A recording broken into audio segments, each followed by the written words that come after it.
नमस्कार दोस्तों, स्वागत है आपका इंस्पिरेशनल स्टोरीज में। दोस्तों, यह मेरी खुद की कहानी है, आपको बहुत मजा आएगा यह कहानी सुनकर। तो दोस्तों, वीडियो को लाइक और शेयर करें और चैनल को सब्सक्राइब जरूर करें। तो चलिए शुरू करते हैं। कहावत है, जब दिल आया गधी पर तो परी क्या चीज है। इस कहावत को रजनी ने चरितार्थ किया था। उसकी नजरें एक साधु से लड़ गईं। वह साधु साधु नहीं था, स्वादु था। जवानी दीवानी होती है। रजनी भी जवान थी, खूबसूरत थी और उसकी इसी खूबसूरती पर साधु भी रीझ गया था। साधु की झोंपड़ी गांव से काफी दूर थी। इसकी झोंपड़ी के करीब ही एक नदी बहती थी। रजनी हर रोज देर रात में, जब पूरा गांव नींद के आगोश में समाया होता था, चुपचाप उठकर साधु की झोंपड़ी में चली जाती और कई घंटे वहां रात बिताकर लौटती थी। रजनी और साधु का यह प्रेम मिलन महीनों चलता रहा। किसी को इसकी खबर नहीं थी। वह जानती थी कि उसकी इस हरकत का शायद किसी को भी पता नहीं था, क्योंकि यदि पता होता तो कहीं न कहीं कोई न कोई तो कुछ कहता ही या कोई रोक टोक करता।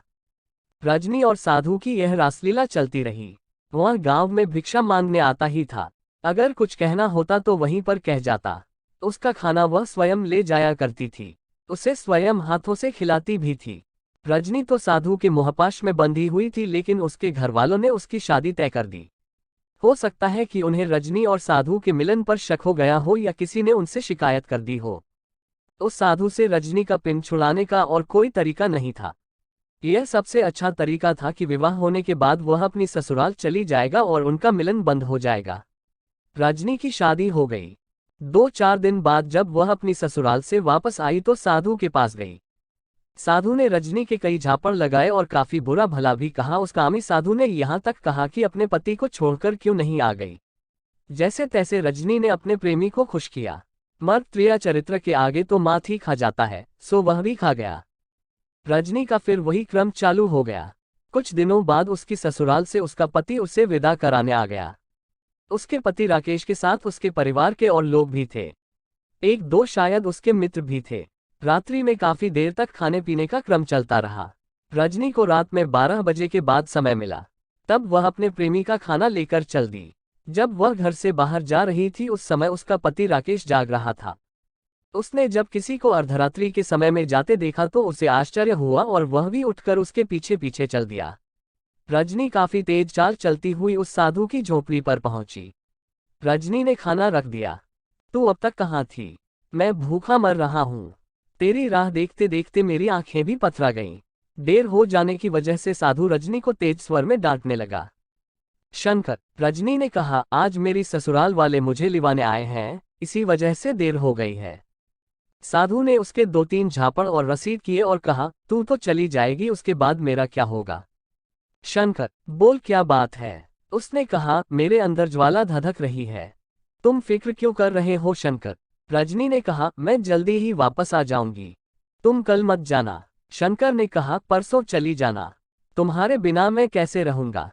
फिक्र न करो। रजनी ने कहा, यदि संभव हुआ तो मैं कल रुक जाऊंगी और उसके बाद यदि मैं ज्यादा दिन तक न आ पाए तो तुम वहां आ जाना। मैं किसी न किसी बहाने तुमसे मिलने आती रहूंगी। यही ठीक रहेगा। शंकर ने कहा, मैं वहीं आ जाऊंगा। फिर तुम्हें यहाँ नहीं आना पड़ेगा और हमारा मिलन होता रहेगा। राकेश झोंपड़ी के पीछे खड़ा हुआ सब सुन रहा था, सब देख रहा था। उसकी आंखों में खून उतर आया था। उसके जी में आ रहा था कि उसी समय उन दोनों को जान से मार दे, मगर न जाने क्या सोचकर वहां से चला आया और आकर चुपचाप अपने बिस्तर पर लेट गया। दूसरे दिन राकेश ने जानबूझकर जाने का प्रोग्राम कैंसिल कर दिया। यह जानकर कि जाने का प्रोग्राम कैंसिल हो गया, रजनी बहुत प्रसन्न हुई। लेकिन उसने अपनी प्रसन्नता पति पर या घर के किसी अन्य सदस्य पर जाहिर नहीं की। दूसरे दिन रात्रि में भोजन करने के बाद राकेश चुपचाप वहां से चला गया। वह वहां से तेज तेज चलता हुआ उस साधु की झोपड़ी पर आया। उसने वहां जाकर साधु शंकर के 2 टुकड़े कर डाले और फिर वह वहीं पर खड़े एक पेड़ पर चढ़ गया। वह अपने आप को पत्तों में छुपाए हुए था। करीब 1 घंटे बाद उसकी पत्नी रजनी वहां आ गई। वह एक हाथ में थाल में शंकर के लिए भोजन लिए हुए थी। उसने दुल्हन की तरह श्रृंगार कर रखा था। रजनी शंकर की झोपड़ी में पहुंची। उसने वहां जाकर शंकर के 2 टुकड़े देखे। शंकर की यह हालत देखकर रजनी की जो हालत हुई वह देखने लायक थी। उसने वहीं पास में पड़ा हुआ गंडासा उठा लिया था और नदी किनारे पर इधर से उधर तक दौड़ती फिर रही थी। निश्चित था कि यदि शंकर का कत्ल करने वाला उससे मिल जाता तो वह उसके टुकड़े टुकड़े कर डालती। प्रेम और विरह की अग्नि ने उसके तन बदन में आग लगा रखी थी। उसने नदी के किनारे पर इधर से उधर कई चक्कर काटे और जब कोई नजर न आया तो गंडासे को वहीं पर डालकर लकड़ियां इकट्ठी करने लगी। कुछ लकड़ियां तो उसकी झोंपड़ी में थीं, कुछ और इकट्ठी की और फिर उसके सिर को धड़ से जोड़कर उसने झोंपड़ी का फूस नीचे गिराया और धुएं की आग से उसमें आग लगा दी। शंकर की चिता जलने लगी। जब चिता खूब धू धू कर जलने लगी तो वह थके से कदमों से अपने घर की ओर चल दी। उसके जाने के बाद राकेश पेड़ से नीचे उतरा और वापस चल दिया। वह आकर अपने बिस्तर पर लेट गया। कुछ देर बाद नींद ने उसे अपनी आगोश में ले लिया। रजनी भी आकर अपनी चारपाई पर लेट गई। वह पूरी रात 1 मिनट को भी न सो सकी थी। वह अपने प्रेमी साधु शंकर की याद में पूरी रात आंसू बहाती रही। सुबह उठकर प्रतिदिन के आवश्यक कार्यों से निवृत्त होकर तैयार हो गई अपनी ससुराल जाने के लिए। यह सत्य है कि नारी का हृदय भी सागर की तरह विशाल और गहरा होता है। उसमें न जाने क्या क्या समा जाता है। सुबह उसके चेहरे पर रात की घटना की जरा सी भी परछाई नहीं थी। चेहरे पर किसी तरह की कोई शिकन नहीं थी। राकेश ने भी कमाल का काम किया था। उसने रात को घटना की किसी से कोई जिक्र नहीं किया था। वह अपनी पत्नी को विदा कराकर ले आया था। उसने शायद यह सोचकर अपनी पत्नी रजनी को माफ कर दिया था कि जीवन में गलती किससे नहीं होती। गलती को यदि माफ न किया जाए तो गलती करने वाला गलती और भी करता चला जाता है।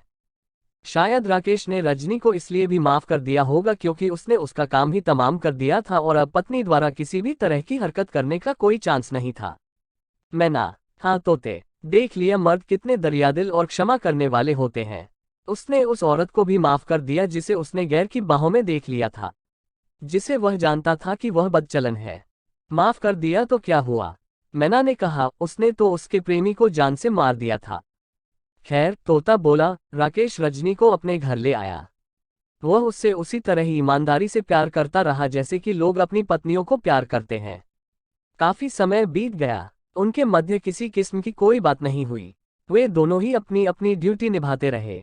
मगर एक दिन रात में राकेश और रजनी दोनों बाहर बैठे हुए थे। राकेश भोजन कर रहा था।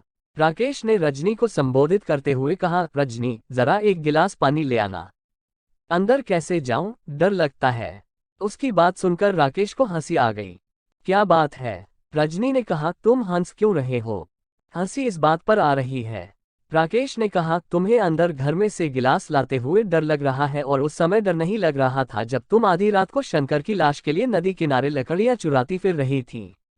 न जाने कैसे अचानक यह बात उसके दिल में आ गई थी और उसने कह दी, वरना वर्षों गुजर गए थे, कभी इस बात का उसने जिक्र तक नहीं किया था और उससे कभी यह भी नहीं पूछा था कि उसने कभी किसी से प्यार भी किया था या नहीं। राकेश के मुंह से इस बात को सुनते ही रजनी की आंखें मशाल की तरह जल उठीं। वहीं थोड़ी दूरी पर गंडासा रखा था। उसने लपक कर उसे उठा लिया और अपनी पूरी शक्ति से राकेश पर वार कर दिया। राकेश एकदम सतर्क हो गया था। वह चारपाई से कूदकर एक तरफ खड़ा हो गया। रजनी ने इतनी जोर से गंडासे का वार किया था कि चारपाई की पाटी भी कट गई। उसने राकेश पर कई वार किए। राकेश को अपनी भूल का एहसास हुआ। वह सोच रहा था कि उसने यह सब कहकर बहुत बड़ी भूल कर दी है, मगर अब क्या हो सकता था? तीर तो कमान में निकल चुका था। उसने बार बार उससे कहा, रजनी, होश में आओ, गुस्से को थूक दो, तुम्हें परेशान करने या बेइज्जत करने का मेरा कोई इरादा नहीं था। तुम खुद सोचो कितने वर्ष हो गए, आज तक मैंने इस विषय में कोई जिक्र नहीं किया। मैं आज भी इस बारे में कुछ नहीं कहता। पता नहीं कैसे मेरे दिमाग में बात आ गई और मेरे मुंह से निकल गई, मुझे माफ कर दो। रजनी पर राकेश की बातों का कोई असर नहीं हुआ। वह वार पर वार करती रही।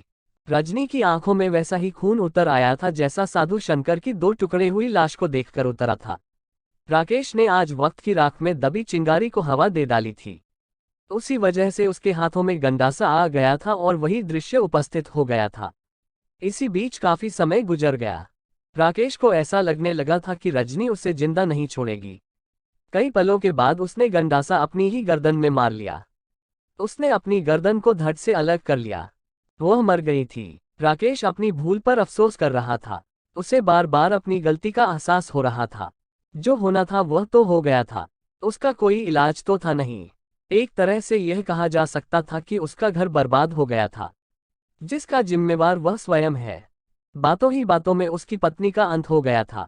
मेहरबानी यह हुई थी कि उसकी पुलिस रिपोर्ट नहीं हुई थी। यदि रिपोर्ट होती तो लाश पोस्टमार्टम के लिए जाती और पुलिस का चक्कर पड़ता। राकेश ने उसकी अर्थी तैयार करानी आरंभ कर दी।